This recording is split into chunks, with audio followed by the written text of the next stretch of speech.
Estamos en Cerrito 534, piso 7. Teléfono 29 15 50 11.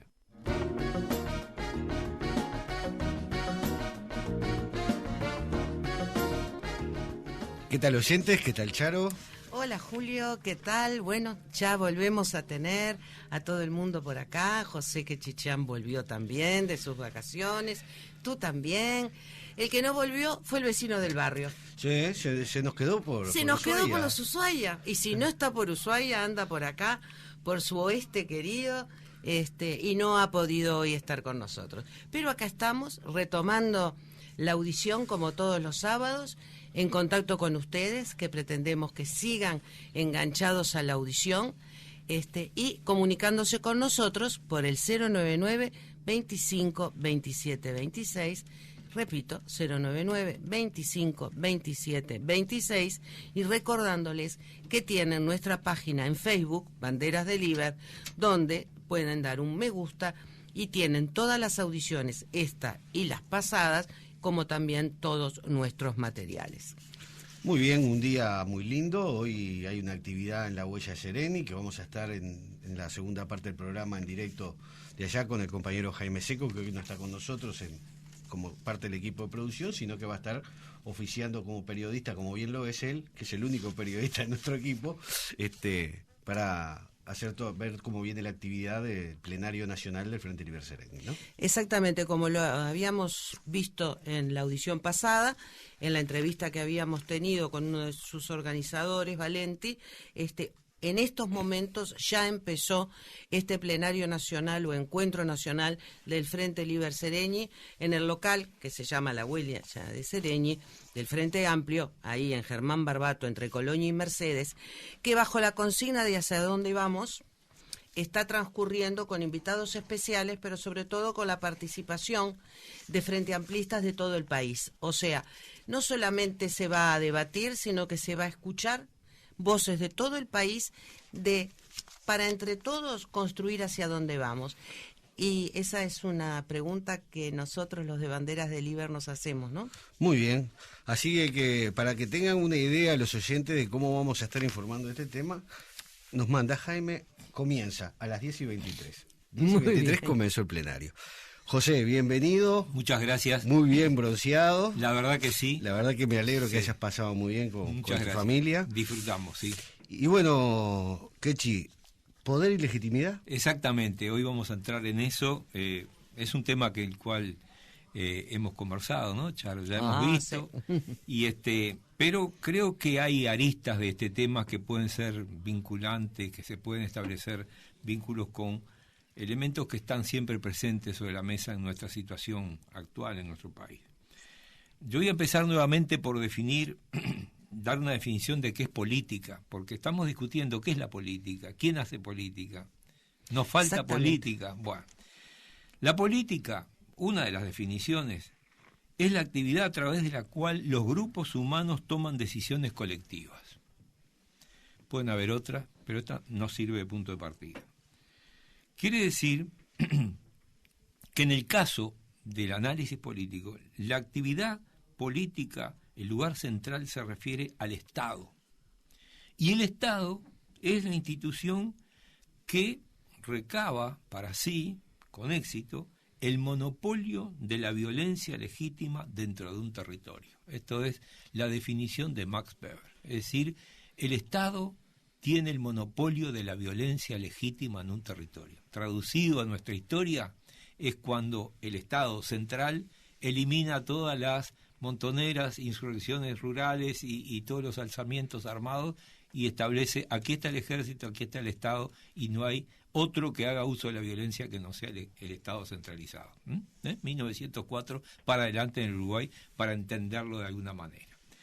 Pero bien, es importante retener que la política es una actividad que está por debajo o junto al Estado, pero que rebasa el marco estatal, no se agota en el Estado. ¿Por qué? Porque, vistas así las cosas, ¿cómo se toman las decisiones? ¿Por consenso? ¿Por mayoría? ¿Democráticamente? ¿Por la violencia? ¿Por la fuerza? por la instancia más autorizada. Esto es un tema que tiene que ver con el Estado, con el poder, con la política. Por lo tanto, la política puede ser democrática o autoritaria. Fíjense ustedes cómo se bifurcan y se abren dos caminos. Ahora, también hay otra definición que importa. Hay quien entiende la política al modo de Aristóteles y otros que la entienden al modo de Maquiavelo. Para Aristóteles la política era ante todo una cuestión cooperativa. El pueblo reunido tomando decisiones en base a debates racionales. Y Maquiavelo, en el siglo XV y XVI, dice la política es esencialmente conflicto, oposición de intereses, lucha. Entonces esto también es importante, porque en las democracias estas dos visiones se complementan y se interactúan. No podemos decir que la política es nada más que la composición de consensos, ni tampoco podemos decir que es exclusivamente el conflicto. Estas dos cosas tienen que interrelacionarse y encontrar el equilibrio en el funcionamiento democrático. Quiere decir que para Aristóteles y para la visión aristotélica, la política es la actividad que nos convierte en seres humanos al hacernos usar la palabra y la persuasión en la deliberación en común de lo que a todos nos afecta. Es decir, ahí somos seres humanos en la medida que podemos expresar algo, hacernos entender, dialogar y construir un consenso. Quiere decir que, vista al modo de Aristóteles, la política es el lugar central en la vida de los ciudadanos, el centro de la vida de los ciudadanos. No hay nada más importante, pero además es lo que genera la ética. Cuando decimos la ética, la moral, ¿no? Una ética compartida por la comunidad, así como el poder de la comunidad misma radica en la política. Esta visión es amable, una visión amable de la política, que recalca su carácter educativo y ético, el sentido de colaboración, pero esto no es lo dominante en el presente. En el presente, las definiciones de Maquiavelo sobre la política están mucho más permanentemente sobre la mesa. ¿Qué creía Maquiavelo? Era una visión fuerte, dura. La política esencialmente algo conflictivo y transgresor, y cuando incluso podría ser directamente inmoral, como lo explica Maquiavelo, sin pelos en la lengua. ¿Qué dice Maquiavelo? Quien quiere hacer política debe estar dispuesto a sacrificar su ética al objetivo político que tenga que obtenerse. O sea, si usted en algún momento tiene que faltar una palabra empeñada, no dude, porque por encima de todo, para el príncipe, como dice Maquiavelo, el poder y su mantenimiento y consolidación y ampliación es lo central. Claro, eso fue una gran revolución teórica de Maquiavelo y sirvió para ver que la política no es algo normativamente descrito desde el punto de vista del deber ser, sino lo que en la realidad existe y hay que abordar. Lo que está ahí y no lo que quisiéramos que sea. Entonces, la ciencia de política es la ciencia del poder, desde esta perspectiva. Bueno, en la democracia, como decíamos, la visión cooperativa y la visión conflictiva, ¿no?, que busca el acuerdo y el consenso, y la otra basada en el conflicto y la contraposición de intereses, son dos visiones que conviven en la democracia. Por eso tenemos conflictos y por eso tenemos momentos que buscamos el consenso para superar los conflictos que inevitablemente en una sociedad plural, ¿no?, con distintos intereses, van inevitablemente a surgir. O sea, tenemos que tener presente que esto es la realidad de la política y no una circunstancia patológica. ¿Me explico?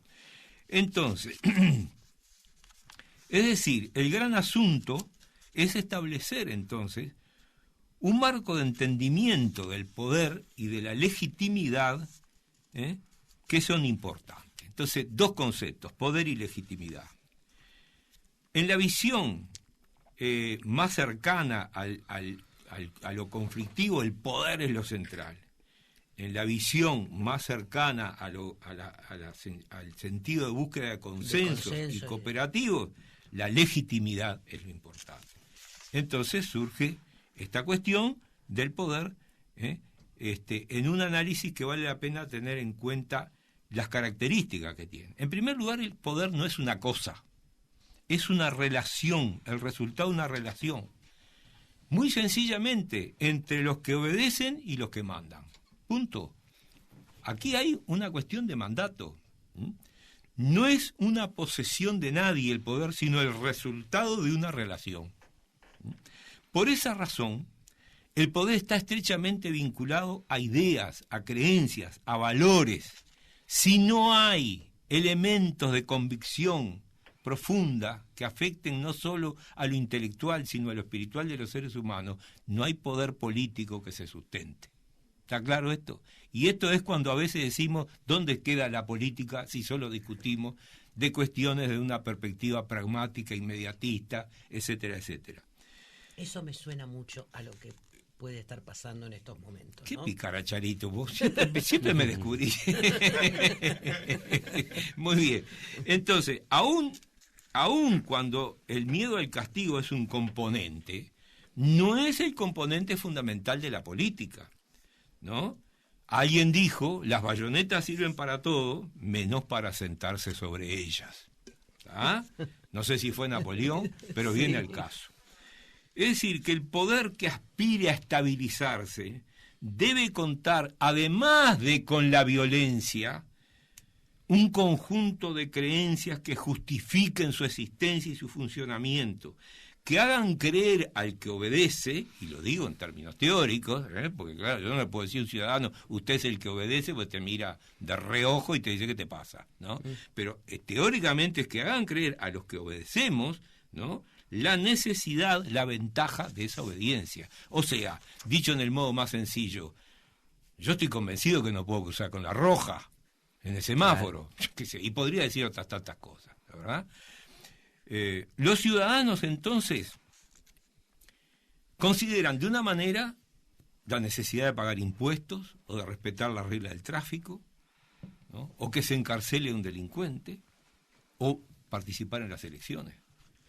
Pero ven de otra manera si sos asaltado en la calle por un ladrón, si sos secuestrado. ¿Qué es lo que diferencia pagar impuestos a ser asaltado, a ser secuestrado? Lo que diferencia es que la primera actividad, pagar impuestos, son autoridades legitimadas para exigirnos obediencia. O sea, yo sé por qué pago impuestos o por qué respeto normas de tránsito. Pero lo segundo, el que es asaltado, secuestrado, rapiñado, ¿no?, ha sido objeto de violencia, pero no tiene ninguna legitimidad. Entonces, esto es importante porque nos deba, además, apreciar que un sistema político no es suficiente que se aborde desde el punto de vista de la Constitución, de las normas jurídicas o estrictamente de las leyes. Hay otros elementos componentes, además de las leyes, que nadie las, por favor, no se malinterprete, nadie las está eliminando ni subestimando, sino que hay que tener en cuenta otros elementos de funcionamiento, además de las normas jurídicas. Por ejemplo, los partidos políticos, que en la democracia son importantes, y decir, esto nos lleva otra vez. Entonces, ¿qué es el poder político? ¿Qué necesitamos para explicarle? ¿Cuáles son sus rasgos esenciales? Entonces, volvamos, es una relación entre partes, es una acción social, es una acción social que resulta típica de las relaciones de poder. Y ahí es cuando aparece nuevamente, y lo vamos a volver a citar más de una vez, Max Weber, el sociólogo alemán. Weber define la acción estratégica en política. ¿Qué quiere decir la acción estratégica? Porque muchas veces decimos, a ver, ¿cómo es que se mueve? Bueno, en primer lugar hay que tener un fin al que nos interesa alcanzar. El político tiene una finalidad. Hacer política es tener un horizonte de finalidad presente. No actuamos de hoy para hoy ni de hoy para mañana. Y entonces, junto a esa finalidad, se combinan e instrumentan los medios que son necesarios y eficientes para conseguir aquel fin. Fin y medios. Coordinación racional de ambas cosas. Si tengo un fin, pero no tengo los recursos, los medios y cómo instrumentarlo para alcanzar el fin, estoy hablando en el aire. Me hace acordar el artículo de Enrique Cano, nuestro secretario general, sobre la navegación. Exactamente, ¿no? El exactamente. destino, la embarcación y la tripulación. Exactamente, la metáfora que usada en esa, muy buena esa entrevista, fantástica.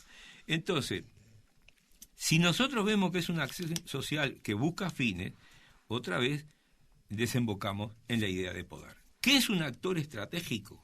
Un actor estratégico es aquel que está interesado en conseguir sus fines, pero que dispone de los medios de tal forma, atención, que el resto de los actores sociales se comporten, ya sea por medio de amenaza o de persuasión, de manera favorable al éxito de su acción. ¿Tá? Es decir, la acción estratégica es la que busca que el resto de los que juegan en política tomen un rumbo de acción que esté acorde con los fines que persigue el actor estratégico. Dicho de otra manera, hay un tipo de comportamiento, un manejo estratégico, ¿no? Cuando un candidato logra llevar a todo un conjunto de medios para, en última instancia, tener un resultado electoral, conseguir una banca, está jugando estratégicamente. O sea, no hay que verlo en sentido perverso, sino cómo en realidad juega. Quiere decir que el poder de esta visión es la posibilidad de que un actor en una relación entre disposición pueda llevar a cabo su propia voluntad pese a la resistencia de otros. ¿Por qué? Porque no jugamos solo. Están los que no quieren que quien juega logre su objetivo. Por eso es estratégico, porque tiene que saber que va a ser interceptado, va a encontrar obstáculos, le van a tratar de cerrar el camino hacia ese fin. Entonces, es la posibilidad de que un actor en una relación esté en disposición de llevar a cabo su propia voluntad, pese a la resistencia de los otros, y sin que importe por el momento en qué descansa esa posibilidad, en la persuasión, en la manipulación, en la fuerza o en la coacción. Es decir, esto es un análisis teórico puro, ¿está claro? En distintas circunstancias. Entonces, resumen, el poder sería la posibilidad de obtener obediencia incluso contra la resistencia de los demás. Esto es Max Weber. Ahora, hoy en día hay unas discusiones muy serias. Hay un enfoque que hace la politología norteamericana que dice que hay 3 dimensiones del poder. Una le llama unidimensional. Es la posibilidad que A tiene de poder sobre B. Un actor sobre otro.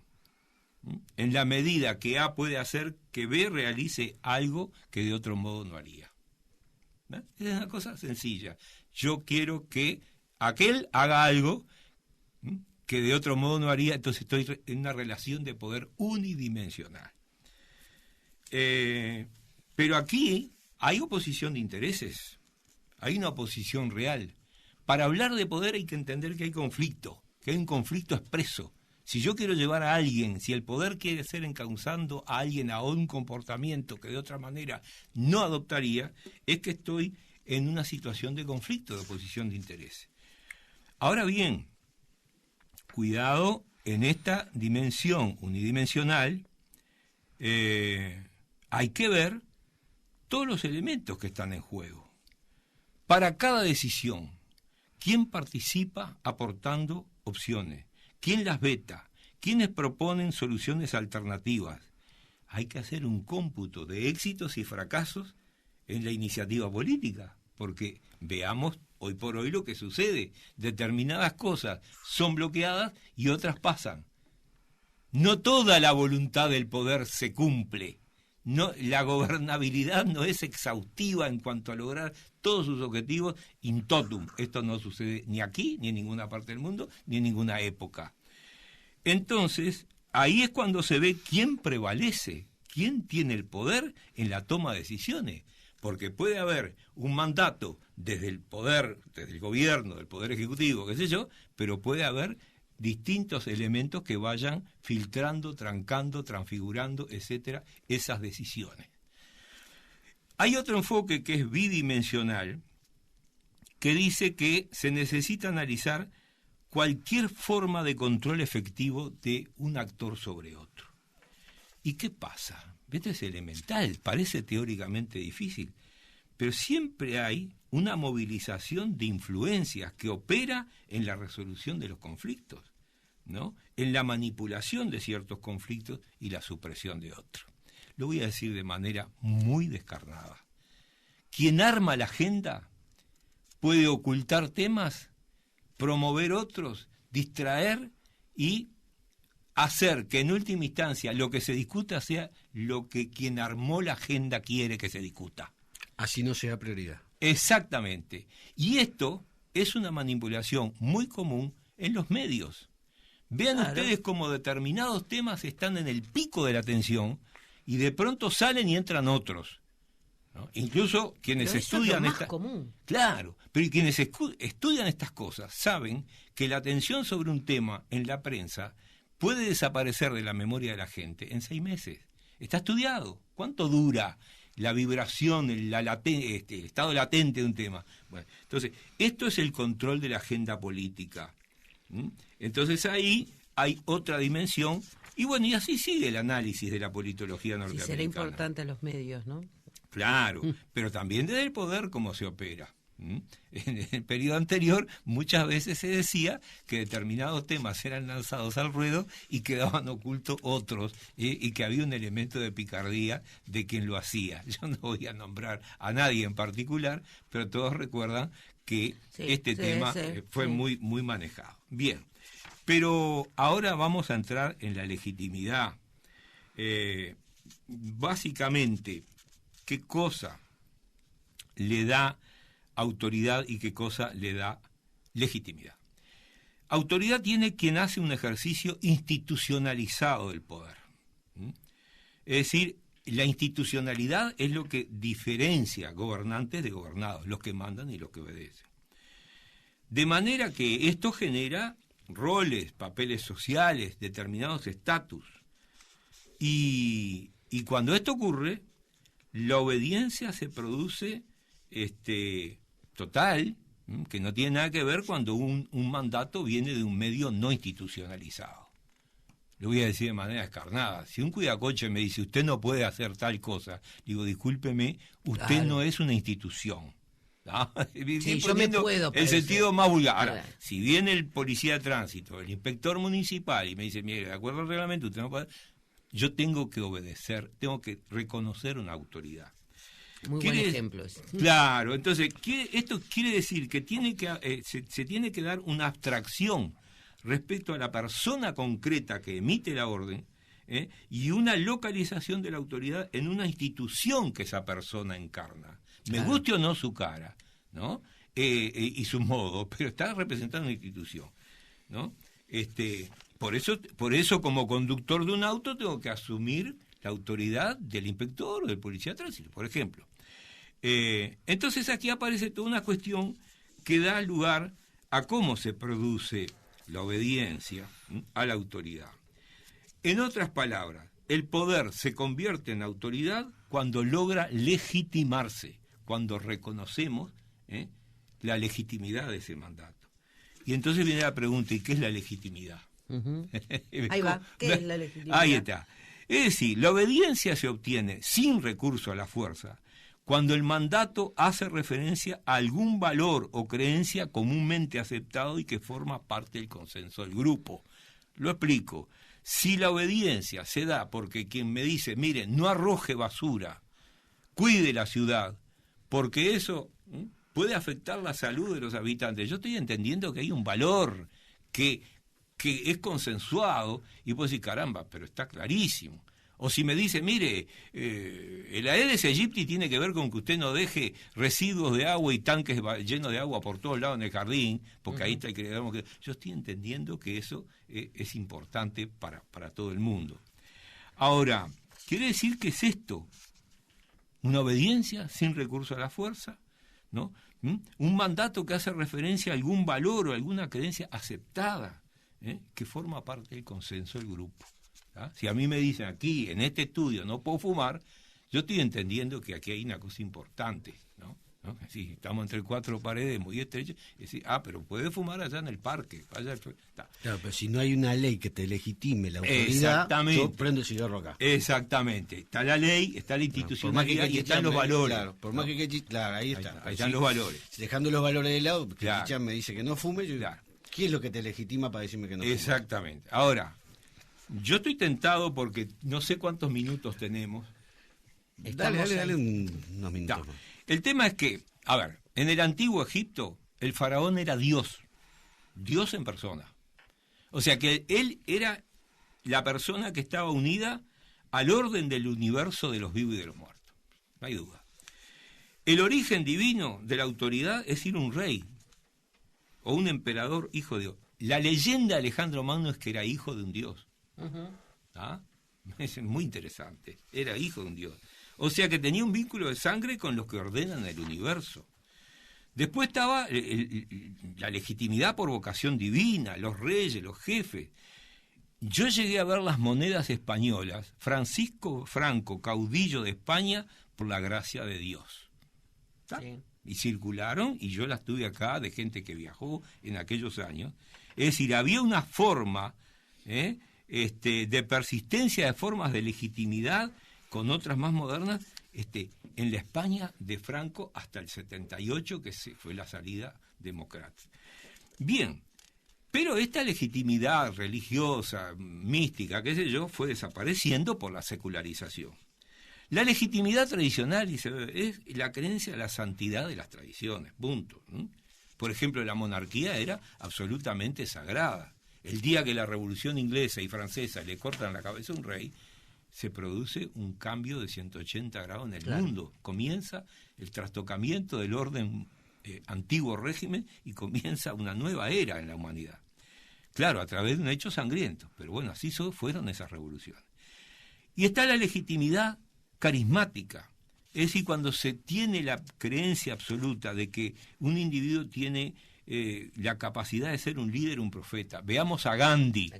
Gandhi, ¿no? O Khomeini en la revolución iraní, ¿no? El ayatollah. En fin. Ahora, en la legitimidad que nosotros tenemos que tener presente es la legal racional. Es decir, obedecemos gobierno de leyes, no de hombres, dice el liberalismo clásico. La legitimidad, atención, porque esto es importante con hechos que han ocurrido en nuestro país, está vinculada a la creencia en la legitimidad, el legítimo, en el sentido aquí de que es tenido por legítimo, pero ojo, muy importante, legal racional. Es la legitimidad de una decisión o una autoridad se reducen a la creencia en el procedimiento legal con que esa decisión se adoptó o esa autoridad se eligió. Nos hallamos ante la legitimidad de origen puramente legal. Cuando en el ejercicio de la autoridad, ojo al gol, se reduce a su cumplimiento escrupuloso de la legalidad en el ejercicio del poder. Toda una interpelación en el Parlamento en el año pasado, y se prolongó este año, tiene que ver con esto que estamos mencionando en términos teóricos. Si se cumplió la legalidad en el ejercicio de un cargo de poder dentro de una institución del Estado. No voy a entrar en el detalle, pero todos sabemos lo que estamos hablando. Ahora bien, solamente ver la legitimidad en función de lo legal también es una visión estrecha, porque no ve, en última instancia, si hay una legitimidad porque esto que estamos haciendo nos remite a la justicia, a la racionalidad, al interés común, a valores importantes para la comunidad. Queda diluido en eso. Bien, y yo voy a pegar un salto. Todo el siglo XIX era la discusión de caudillos y doctores, cerramos. ¿Quiénes que tenían la legitimidad? Los doctores se referían a la Constitución de 1830, que en la banda oriental, en el Uruguay del siglo XIX, no tenía prácticamente ninguna vigencia la Constitución. Pero los que tenían legitimidad eran los caudillos, nos guste o no. ¿Por qué? Porque esta fuente de legitimidad se basaba no en la precaria legitimidad jurídica de las autoridades formales de la época, ¿no? Rivera decía, la Constitución le llamaba ese librito, como diciendo, ¿quién lo conoce? Sino el liderazgo caudillista era el que tenía legitimidad. ¿Por qué? Porque se apoyaba, veamos una cosa, en el prestigio personal, en el carisma, esto tiene resonancia religiosa, y sobre todo en la capacidad retributiva. El caudillo te daba tierras, te daba tierras libres, te daba grados militares, vos ahora sos coronel, hermano, te daba empleos civiles, es decir, la legitimidad que Real de Azúa llamó retributivo particularista. Bueno, me queda, porque hay que redondear, un tema enorme que lo voy a mencionar en titulares para que de algún modo quedemos enganchados. Aquí aparece una mente brillante, Hannah Arendt, filósofa, teórica política, mujer que huye del nazismo en los años 30, 40, de origen judío, se radica después de estar en Francia, en Estados Unidos, y desarrolla una concepción teórica de la política que realmente es un impacto en el siglo XX y va a seguir siendo durante muchos años más la discusión. ¿Qué nos plantea Hannah Arendt? Tenía que ser mujer. Nada menos, nada más, que el poder debe ser la capacidad humana, no solo de actuar en común, sino de actuar en común concertadamente. Para ella, el poder no es la espada, de ninguna manera. El poder visto como la espada es la espada de Damocles, dice ella, la que pende sobre la cabeza de quien se cree que tiene todo el poder. Y entonces Hannah Arendt va a concebir, en la forma en que lo concebían en la antigua Grecia, no la relación de mandato, obediencia, de coerción, de conflicto, de dominio, sino que hay poder consensual donde quiera que el pueblo se reúne y actúe conjuntamente. Aquí cierro porque esta es una teoría radical del poder que deja de lado todo concepto de instrumentalización del otro para que obedezca un mandato y que parte de la base de que las leyes son directivas y no imperativas, aceptamos estas reglas porque queremos estar entre la comunidad, los pactos obligan a las partes, pero, atención, el poder es siempre no violento, no manipulativo, no coercitivo. Allí donde la violencia aparece allí donde el poder peligra, pero dejada a su propio curso acabará con todo poder. Lo repito, la violencia aparece allí donde el poder peligra, pero dejada a su propio curso acabará con todo poder. Algunos que idolatran la capacidad represiva del Estado deben recordar a Hannah Arendt que vaya que si sabía de violencia porque fue víctima de la persecución del nazismo. José, vamos redondeando y... Aquí nos quedamos para dejar adelante a Hannah Arendt, que va a venir el sábado que viene. Vamos a hacer una incursión en Hannah Arendt y seguir. Muy bien. Esta mujer, hay una película. Hay una película. Que pueden verla, la pueden ver por YouTube o aquellos que tengan acceso. Brillante película en su cuestionamiento a la obediencia debida. Exactamente. Tema que... La banalidad del mal, que es un mal. tema que vamos a tocar de pasada. Si la encuentran por ahí, véanla, porque va a ser buena introducción para el mano a mano con los clásicos que nos depara José Quechichán para el próximo sábado. Muy bien, ¿cómo nos comunicamos? Vamos a la pausa y ya vamos al plenario del Frente. Exactamente, nos comunicamos por el 099-2527-26, 099-2527-26. Nos vamos, volvemos a la huella de Sereñe con el plenario nacional de Frente Libre Sereñe. Al viento, banderas que siento, llevando adelante. Desde Montevideo, Uruguay, transmite CX12, Radio Oriental, en los 770 kHz de amplitud modulada en Canal Libre Internacional.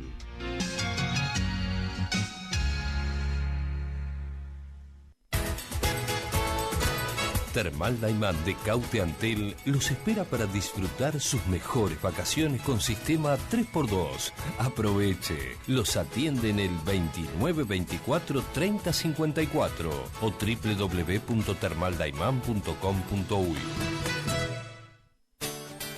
PSG y Asociados SRL. Asesores en comercio exterior, despachantes de aduanas, proveedores portuarios y marítimos. Estamos en Cerrito 534, piso 7. Teléfono 29 15 50 11.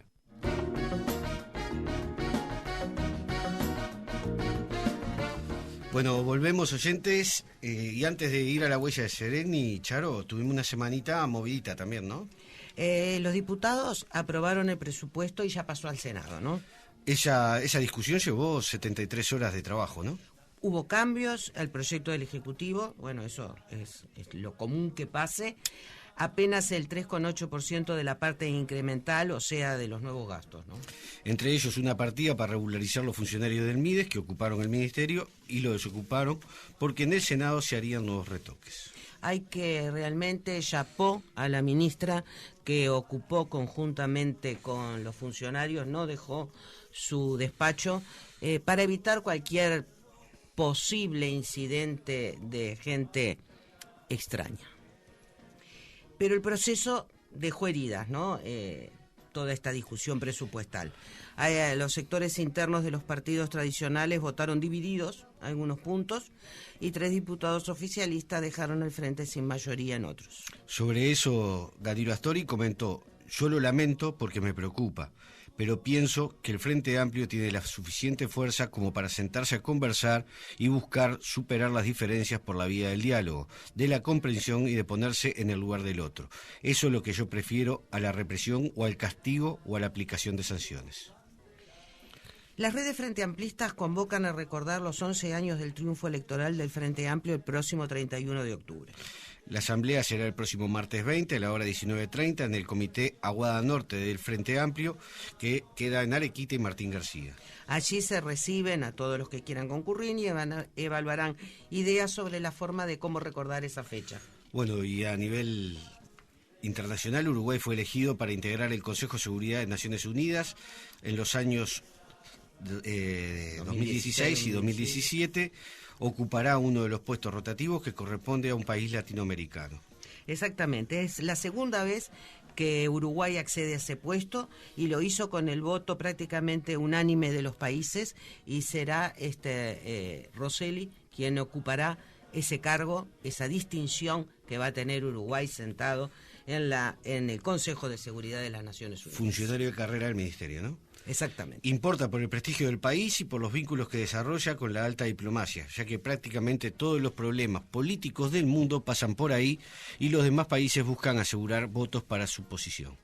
Entre tanto, el canciller Nino Boa fue interpelado por el Senado sin consecuencias. Lo pasearon por todos los temas porque la excusa fue el TISA, pero en realidad creo que la oposición quería hablar más del Mercosur que de otra cosa. Otro que está haciendo diplomacia es el intendente de Montevideo, Daniel Martínez, de gira por diversas ciudades de Alemania para estudiar las soluciones que se aplican en diversos problemas urbanos en ese país. Y en lo que tiene que ver también con internacional pero regional, el candidato peronista Daniel Scioli, candidato oficialista, estuvo en Montevideo, donde se reunió con nuestro presidente Tabaré Vázquez. Fue uno de los últimos movimientos de campaña, ya que las elecciones serán en una semana, el domingo 25. Y las encuestas lo pronostican que sale primero, con ventaja, aunque no es seguro que gane en primera vuelta. Otra noticia del mundo: el 1% más rico ya superó la mitad de la riqueza del mundo. O sea que tiene tanta riqueza como el resto, o sea, el 99% del resto de los humanos. El dato es el informe anual sobre distribución de la riqueza mundial que publica el Banco Credit Suisse, que viene notando un aumento de la acumulación desde la crisis del 2008. Por riqueza, aquí se entiende el dinero líquido o invertido, aquello que produce ganancias. No se toma en cuenta la primera vivienda. Y si tenemos en cuenta la riqueza del resto del 10% más rico y los sectores medios, abajo nos quedan un 71% de la humanidad que tiene apenas un 3% de la riqueza. Iniquidad sí las hay. El presidente Tabaré Vázquez encabezó el jueves el acto central de la Jornada Nacional sobre la Prevención en el Consumo de Bebidas Alcohólicas, cuyo lema es Cuídate y cuídame. La actriz Natalia Oreiro leyó en el Palacio Legislativo ante centenares de niños y adolescentes un documento titulado Compromiso, en el que se hace hincapié en la importancia del alcohol, de alcohol cero en conductores de vehículos, en embarazadas y en niños y niñas y adolescentes. Actos similares se realizaron por todo el país. Contra el abuso de esta droga legal, Vázquez insistió en un enfoque no represivo, sino en un cambio cultural, educativo. Tengamos en cuenta que esta es una pandemia a nivel del Uruguay. Hay también aclarar de que se incluyeron a la campaña el ex capitán de la selección uruguaya, Diego Lugano, y el capitán actual, Diego Godín, ¿no? Tal cual, se le ha dado a esta campaña que, reiteramos, no es represiva, es una campaña educativa y de cambio cultural, porque esta pandemia, como lo es el abuso de una droga legal como es el alcohol, tiene por objetivo 3 sectores que son, en primero, niñas y niños y adolescentes, donde no vamos a ahondar sobre lo que ya sabemos y es común hoy en día, que es el abuso del alcohol, las embarazadas y los perjuicios que el abuso de alcohol puede traer en el niño que está por nacer, y en los conductores de vehículos, porque ya sabemos lo que es la siniestralidad y las consecuencias en el caso del abuso de alcohol. Y por lo tanto los capitanes están al frente de este barco, ¿no? Esta medida, en broma, ¿no? La vamos a discutir con Pita a ver cómo la vamos a asumir. Él te va a cuidar y nosotros te vamos a cuidar a vos. No, y en particular perdón que esta digresión. Hay el Calzada, el director nacional de droga del gobierno anterior, nos daba unos datos en aquel programa que estuvo con nosotros, de que 1 de cada 3 jóvenes menores de 16 años tuvo una intoxicación alcohólica en los últimos 7 días. Un coma alcohólico. Los datos que te dan las emergencias, tanto públicas como privadas, son alarmantes. 1 de cada 3 jóvenes que ingresan en una emergencia hospitalaria, privada o pública, entran con coma alcohólico. Muy bien. El Ministerio de Industria y Energía aprobó la propuesta del directorio de ANCADE de bajar los combustibles entre un 2 y un 3%. Y ahora debe decidir el Ministerio de Economía y Finanzas. Bajar esos precios ayudará a combatir la inflación, pero si se baja demasiado habrá más déficit. Ese es el dilema. Entre tanto, nuevas lluvias provocan nuevas inundaciones y nuevos desalojados, al tiempo que llenaron los embalses. Pero no solo que hay agua del cielo, ¿no? No, en San Carlos cayó un meteorito registrado en nuestro país que causó destrozos en una casa, fue insólito. El artefacto estelar está siendo estudiado por la Facultad de Ciencias, que la familia que tuvo ese incidente se lo aportó a la Facultad de Ciencias, ¿no? Exacto, fue insólito, ¿no? Somos casos raros hasta para esto, ¿no? Bueno, movidito. Vamos a la huella de Seregni ya con el compañero Jaime Seco que está ahí. Jaime, ¿cómo estás? Bien, empezó, como ustedes dijeron, alrededor de 10:30, una cosa así, poco antes. Daniel Astori hizo una intervención primera, que ahora se las puedo resumir. Después habló Rafael Michelini y luego, ¿cómo se llama? Juan Pedro Rivas de la Fundación Winnan, y ahora está hablando habla Darimendión, y ahora está hablando Ewe Vaz, que es otro de los invitados que ustedes están oyendo ahora, me parece, en el voz. Si querés te dejo un minuto escuchándolo. Ewe Vaz es el compañero de las redes de Frente Amplista, ¿no? De la red de Frente Amplista. Muy bien, dale, ¿ponemos un poco de audio? Para hacer bastantes cambios. No resulta claro cómo, con un programa más sectario, se ensancharía la base social de los cambios. Caen en esta volada desde Venezuela a Uruguay, pasando por Bolivia, Ecuador, Chile, Brasil o Argentina. En cambio, el vicepresidente de Bolivia, en una conferencia en el Encuentro Latinoamericano de Fuerzas Progresistas desarrollado en Ecuador este verano, dice exactamente lo contrario. El progresismo en América Latina es el camino de la revolución. Sí, la que soñamos en los 60 y los 70, por la que fuimos presos, exiliados, muertos y desaparecidos. Es también la respuesta original y concreta al neoliberalismo de los 90 y los desafíos del siglo XXI. es el camino que encontraron nuestros pueblos, de la mano de las fuerzas políticas con real espíritu transformador que conquistaron mayorías y están cambiando sus países. Uruguay no es ajeno a este debate. Basta leer mucha prensa de izquierda independiente y plural para encontrar todos los días estos planteos en su versión uruguaya. Hay que rectificar los rumbos escogidos en la política económica, en la educativa, en la seguridad. Hay que salir del camino represivo que se viene transitando. Hay que modificar la política exterior. Hay que dejar de ser lo que somos. Jaime. Bueno, ahí estaba Ewe criticando a los críticos y Eduardo va, ¿no? Y les cuento un poco qué es esto, no sé si ya lo han dicho. El plenario es un órgano del FLS que fue elegido junto con las elecciones internas. ¿Hola? Sí, dale. Sí, fue elegido junto con las elecciones internas de julio del año pasado, porque hay un acuerdo interno quedó en constituir las autoridades del FLS con una mesa que incluían algunos independientes y que iban a ser elegidos en su momento y tanto de acuerdo a los votos que sacó cada sector, y luego este plenario que se integra con la mesa más otros integrantes de los sectores. Acá se está instalando y se resolvió, viene a ser lo que en otro partido le llaman el comité central, y se resolvió instalar, o en el frente se llama plenario, el nombre viene de ahí, instalarlo en una mesa abierta con algunos invitados que son algunos de los que ya hablaron y otros que van a ir hablando, entreverados con los integrantes del público que van pidiendo. Se van a hacer como mezclados los invitados. No se hizo primero una gran sesión de discursos. ¿Cuánta gente está participando, Jaime? Mirá, acá no sé, habrá unas 150 personas por lo menos. Buena presencia, ¿no? Sí. ¿Participación de gente del interior? Bueno, sobre el anterior habían cerrado, viste que la huella de Sereñi tiene como una especie de paredes movedizas. Sí, corredizas. Sí, corredizas. Bueno, que cuando empezó habían cerrado el pedazo del fondo y habían puesto mesas como para disimular un poco, no sé, se ve que tenían muy poca esperanza, pero a los 5 minutos, después de las 9, yo hubo que empezar a correr la cosa y sacar algunas mesas para que entrara más sillas, porque no entraba la gente que había. Del interior vino gente a esa hora, a las 10, había mucho, y probablemente ahora también, hay mucho más gente del interior que de Montevideo. Qué bueno. Yo, en las actividades de FLS, uno normalmente va al Activo, esa cosa acá, y entra a saludar a todo el mundo. Yo cuando llegué conocí a algunos del interior de Montevideo, muy poquita gente. Después fueron llegando, por supuesto, llegaron, no sé, diputados, llegó otra gente.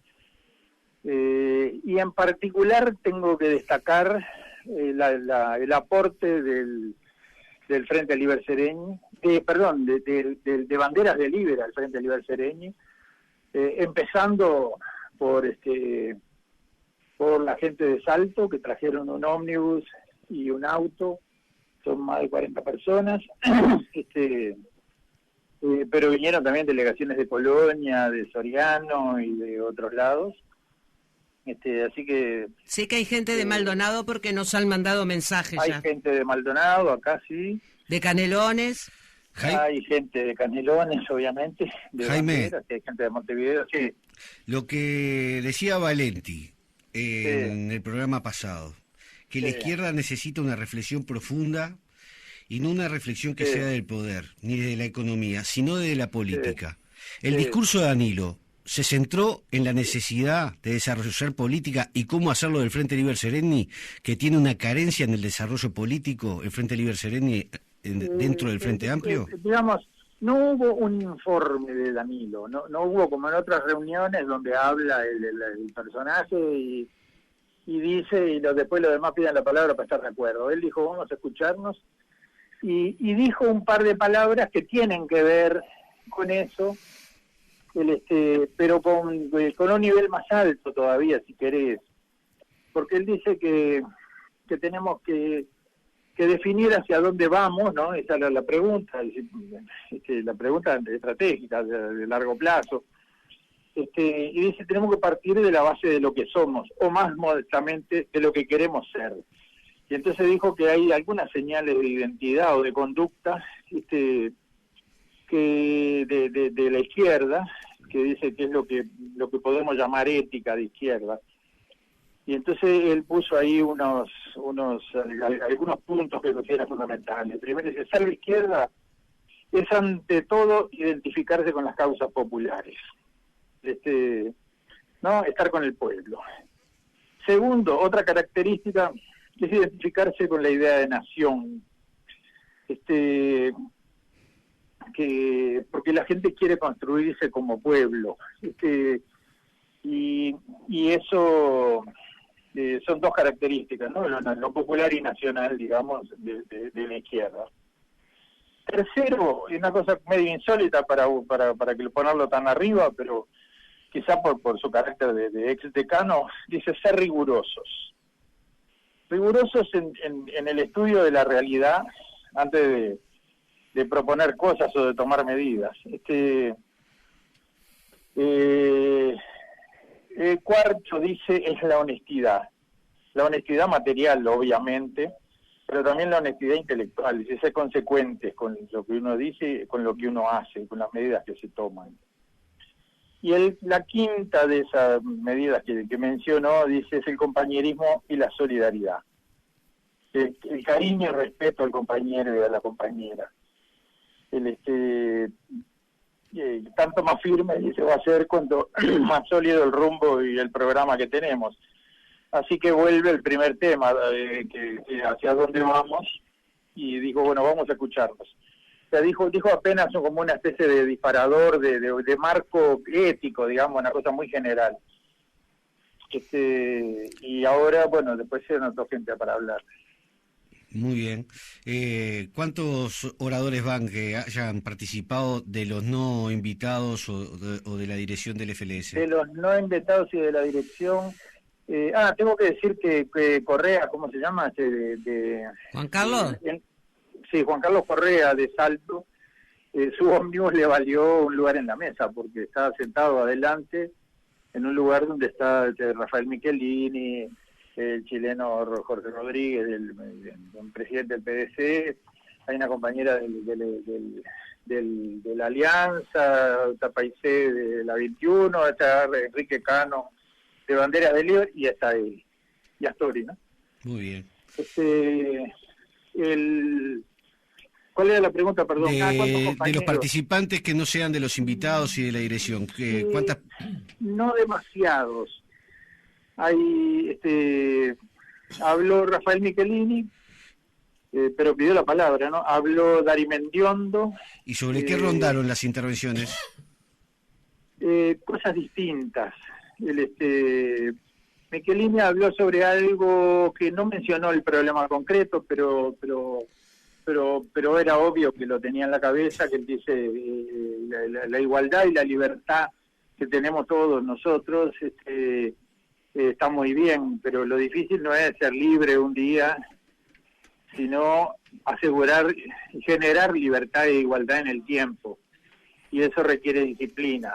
Probablemente, obviamente, se estaba refiriendo a los diputados disidentes que no votaron. Los díscolos. Un acuerdo de bancada, claro, los díscolos, ¿cómo se llama? Pero con la posición del FLS supongo que va a andar muy cerca de lo que dijo Astori, ¿no? El problema no es medida de disciplina, sino fortalecer al frente. Es obvio que eso indica que el frente tiene problemas. Después habló Darimendiondo, que hizo una intervención muy apasionada, casi yo decía de barricada. Digo, esto lo tenía que haber hecho antes de octubre. Y bueno, entre otras cosas mencionó que hemos aprobado 900 leyes ya en los dos primeros gobiernos, y muchas de ellas con improntas sociales, y recogió un poco las cuestiones que había dicho Astori. Se leyeron después saludos, no se leyeron, se indicaron saludos de Lilian Guechichán, la ministra de Turismo que está en Paraguay, y de Fernando Lorenzo, que por un problema familiar de salud no podía estar presente. Muy bien, Jaime. No sé, que Vamos redondeando por acá. Sí, porque en Vamos, realidad ya, recién hace está. una hora que empezó, o sea, por mucho, eso hace mucho una hora más. que empezó, ya hablaron bastante. Bueno, a veces estaba hablando de huevas, ustedes lo sintieron. Yo casi no, porque para que no haya ruidos en la transmisión me fui del salón, así que ahora no sé bien cómo que está diciendo, ni si sigue él o ya empezó otro. Es probable que haya empezado otro. Muy bien. Está bueno Esto decirle... sigue hasta las 6 de la tarde, es Ahí abierto. va. Se puede, va a haber un corte en algún momento para el almuerzo, pero sigue de tarde. Es bueno decirle a todos nuestros oyentes que esto lo Sí. pueden seguir